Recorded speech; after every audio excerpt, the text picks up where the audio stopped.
Hello, I'm Fred Schiffer. I'm the founder and CEO of Mindlight LLC, and I'm a psychiatrist. I've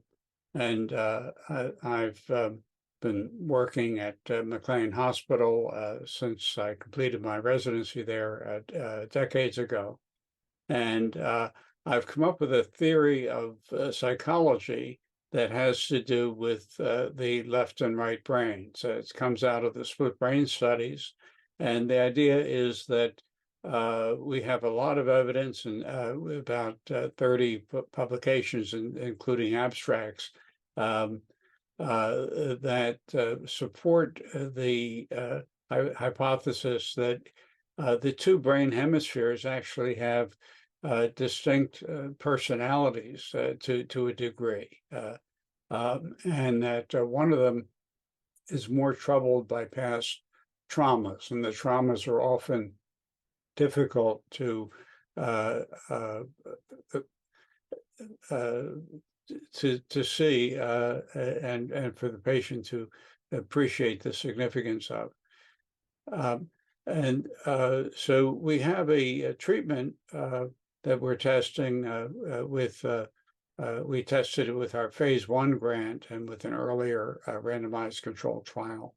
And essentially the treatment is to put photobiomodulation, transcranial photobiomodulation over the positive hemisphere.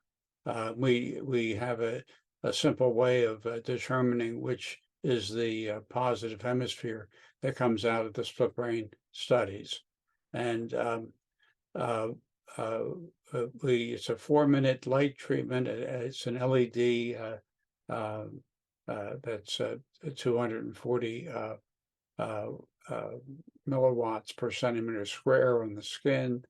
And we find that in clinical practice, it's very effective for treating a wide range of clinical disorders as an adjunct to therapy. We're using it in our clinical trials with NIDA and HEAL as a standalone treatment. So the patients come in our phase 1 study twice a week, got a 4-minute treatment to the positive hemisphere, which would be at F3 or F4 here or over here, and then fill out scales before and after the treatment, and then come in for 3 follow-ups. And we found that just with the light treatment, the active treatment got an average of 71% decrease in cravings, and there was also a significant decrease in use in those who were using when they came in. And the active treatment had a significant drop in use, whereas the sham treatment did not. Um, uh, and So the sham is the same device with a piece of metallic sticky over the LED. So the patient feels, the participant feels the heat, but does not get the photons. And the sham group did have a 35% decrease in cravings. They didn't have a decrease in use. Uh, uh, um, uh, and the difference in cravings was less than, had a p-value of less than 3 zeros and a 1, and had an effect size of 1.5. The use data was also significant on all of our measures.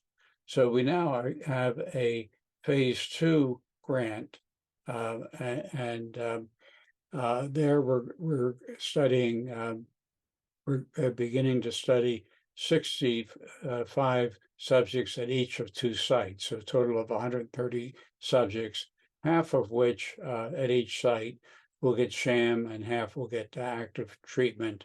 And essentially, it's the same treatment as in the phase one. The other difference being that all of these enrolled participants will be using opioids at the time of entry into the program, and we're hoping to get similar findings to our phase one results. The FDA has granted us a breakthrough designation and has evaluated our device and declared that it is of no significant risk. And we have observed no side effects, either in the clinical practice or any of our randomized controlled trials. That's also generally what's found in the literature. There have been no significant side effects from transcranial photobiomodulation. Thank you.